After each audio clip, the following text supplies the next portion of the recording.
안녕하세요. 노후 산책입니다. 혹시 이런 경험 있으신가요?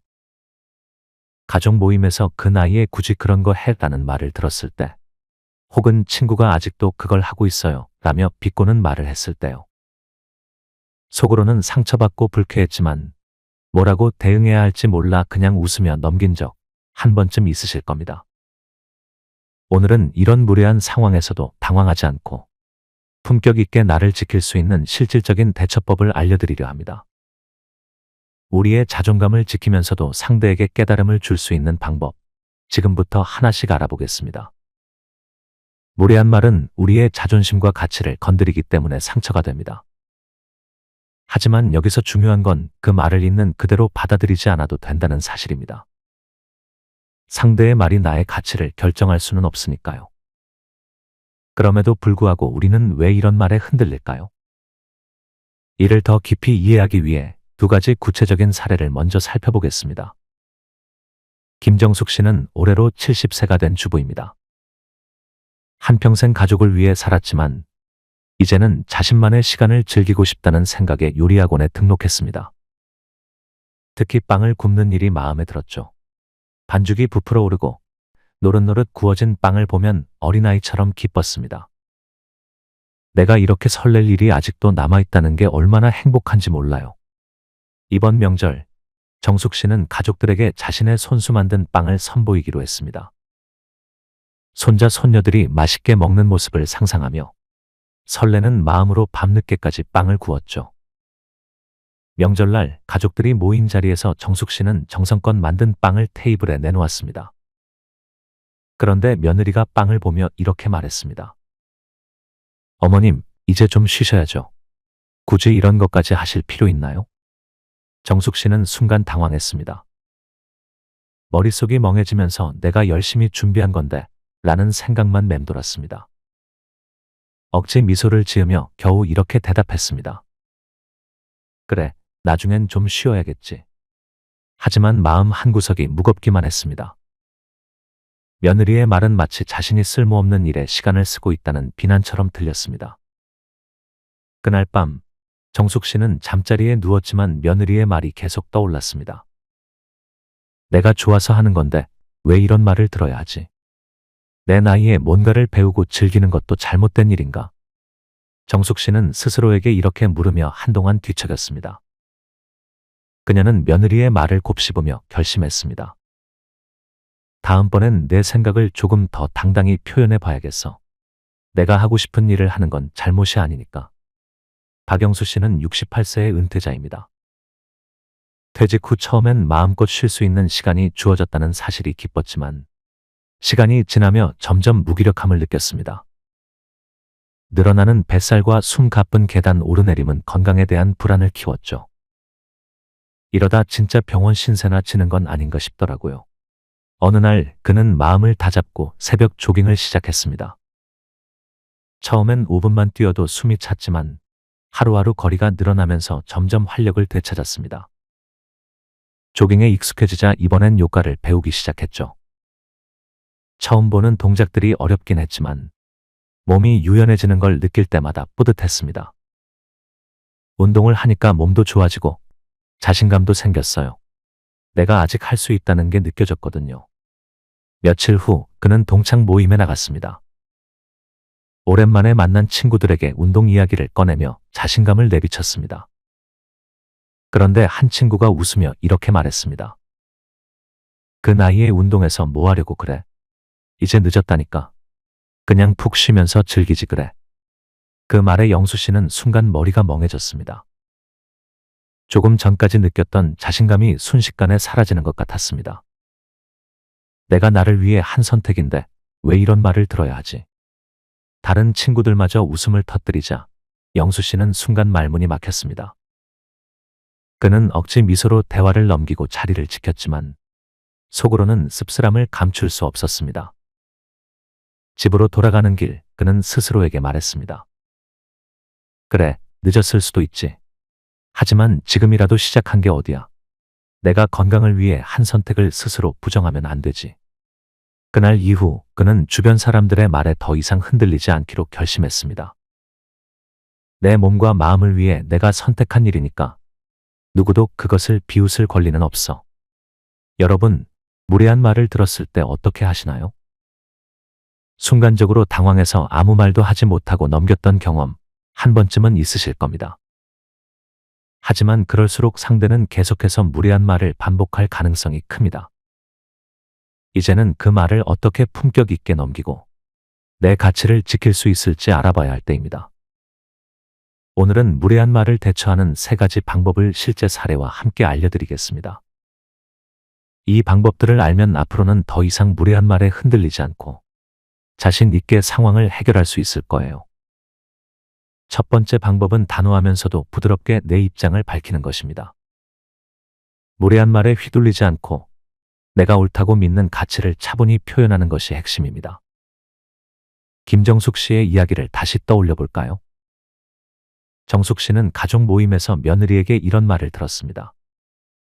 어머님, 이제 좀 쉬셔야죠. 굳이 이런 것까지 하실 필요 있나요? 처음에는 당황해서 억지로 미소를 지으며 넘겼지만 다음 모임에서는 달랐습니다. 며느리가 또다시 이번엔 또 무슨 빵을 만드셨어요? 라며 비슷한 말을 하자 정숙 씨는 차분히 이렇게 대답했습니다. 고맙지만 나는 이런 일들이 참 즐거워. 손자들도 좋아하고 나도 이 일 덕분에 더 활기차게 지낼 수 있어. 정숙 씨의 단호하면서도 부드러운 한마디에 며느리는 더 이상 무례한 말을 하지 못했습니다. 오히려 어머님이 즐거우시다니 다행이에요라며 웃으며 넘어갔죠. 포인트는 단호함과 부드러움의 조화입니다. 내 선택을 분명히 하되 상대의 기분을 거스르지 않는 태도가 중요합니다. 두 번째 방법은 질문으로 되받아치는 것입니다. 질문은 상대의 논리를 되돌아보게 만들고 대화의 흐름을 내가 주도할 수 있도록 합니다. 박영수 씨의 경우를 살펴볼까요? 동창 모임에서 조깅과 요가를 시작했다는 이야기를 꺼냈을 때 친구가 이렇게 말했죠. 그 나이에 운동해서 뭐 하려고 그래? 늦었는데 그냥 쉬지 그래. 이 말을 들은 박 씨는 잠시 웃으며 되물었습니다. 왜 그렇게 생각해? 나는 지금 건강도 좋아지고 몸도 가벼워졌는데. 박 씨의 질문에 친구는 잠시 머뭇거리더니 대답을 제대로 하지 못했습니다. 오히려 옆에 있던 다른 친구들이 운동 좋지, 우리도 좀 따라해야겠네라며 긍정적으로 반응했죠. 결국 대화의 주도권은 박 씨에게 넘어갔습니다. 질문은 상대방의 논리를 점검하게 만들면서 내 자신감을 드러낼 수 있는 훌륭한 도구입니다. 마지막 방법은 유머로 분위기를 전환하는 것입니다. 무례한 말을 진지하게 받아들이기보다 가볍게 웃어넘기면 상대의 공격성을 무력화시킬 수 있습니다. 박영희 씨는 최근 그림 그리기를 시작했습니다. 친구 모임에서 이 이야기를 꺼냈을 때 한 친구가 비웃듯 말했죠. 그 나이에 그림 배워서 뭐 하려고 그래? 이제 좀 쉬어야지. 박영희 씨는 당황하지 않고 웃으며 이렇게 대답했습니다. 그러게, 피카소처럼 유명해지면 좋겠는데 지금은 집벽에 그림 걸 자리가 부족해서 고민이야. 친구들은 박 씨의 농담에 웃음을 터뜨렸고 무례한 말을 했던 친구도 어색하게 웃으며 대화를 돌렸습니다. 박 씨는 유머로 상대의 무례함을 가볍게 넘기며 자신의 선택을 당당히 지킬 수 있었습니다.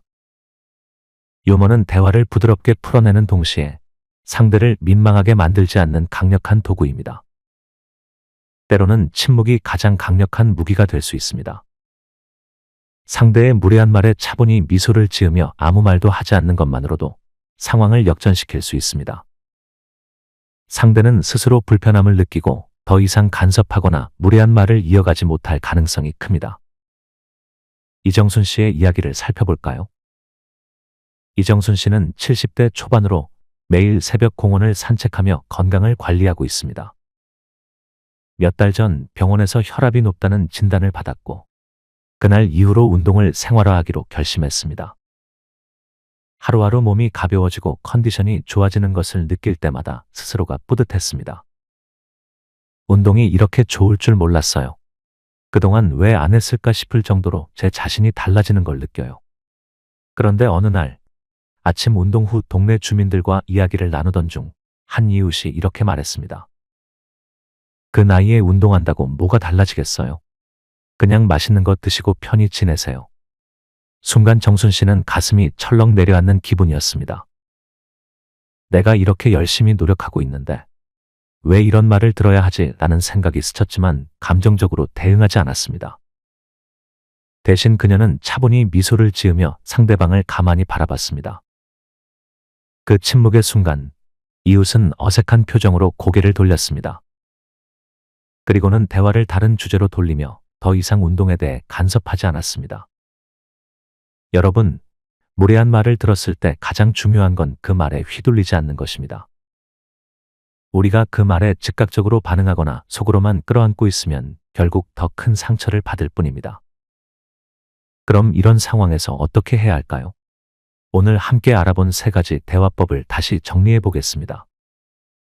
상대의 비판에 흔들리지 않고 나의 가치를 지키는 한마디가 중요합니다. 김정숙 씨처럼 나는 이 일이 즐겁고 내 삶에 활기를 준다고 차분히 말하면 됩니다. 단호한 태도는 내가 믿는 가치를 확실히 보여주고 부드러운 어조는 상대의 기분을 상하지 않게 만듭니다. 이 한마디가 상대를 민망하게 만들지 않으면서도 내 선택을 지키는 힘이 될 수 있습니다. 무례한 말을 들었을 때 바로 반박하지 않고 왜 그렇게 생각하세요? 라고 되묻는 것만으로도 대화의 흐름을 내가 주도할 수 있습니다. 박영수 씨의 경우처럼 질문은 상대가 자신의 논리를 돌아보게 만들고 대화의 방향을 내가 원하는 쪽으로 바꿀 수 있는 강력한 도구입니다. 질문을 통해 나는 내 선택에 대한 확신을 표현하고 상대의 시선을 나의 긍정적인 변화로 돌릴 수 있습니다. 때로는 말보다 강력한 도구가 유머와 침묵입니다. 박영희 씨가 그림에 대한 무례한 말을 듣고 피카소처럼 유명해질 수도 있잖아 라며 농담으로 분위기를 바꾼 것처럼 유머는 상대의 공격성을 무력화시키고 분위기를 긍정적으로 전환시킵니다. 또는 이정순 씨처럼 침묵과 미소로 대답하는 것도 좋습니다. 침묵은 상대를 민망하게 만들고 내가 그 상황에 흔들리지 않는다는 메시지를 전달할 수 있습니다. 어떤 상황에서도 유머와 침묵은 품격 깊게 나를 지키는 강력한 도구입니다. 이 3가지 방법은 단순해 보이지만 꾸준히 연습하면 내 삶의 주도권을 되찾는 데 큰 도움이 됩니다. 단호하지만 부드럽게 말하기, 질문으로 되받아치기, 그리고 유머와 침묵의 힘을 활용한다면 어떤 무례한 상황에서도 흔들리지 않고 나를 지킬 수 있습니다. 다음번에 누군가 무례한 말을 한다면 이렇게 생각해 보세요. 이건 내가 나를 지킬 기회다. 여러분의 삶은 누구의 평가로 흔들릴 수 없는 소중한 것입니다. 이제는 상대의 말에 휘둘리기보다 나의 선택과 가치를 스스로 존중하며 당당히 살아가시길 바랍니다. 여러분의 당당하고 품격 있는 삶을 응원합니다. 오늘의 영상이 도움이 되셨다면 좋아요와 구독 그리고 알림 설정까지 부탁드립니다. 다음에도 더 나은 노후를 위한 이야기로 여러분과 함께 걸어가겠습니다. 감사합니다.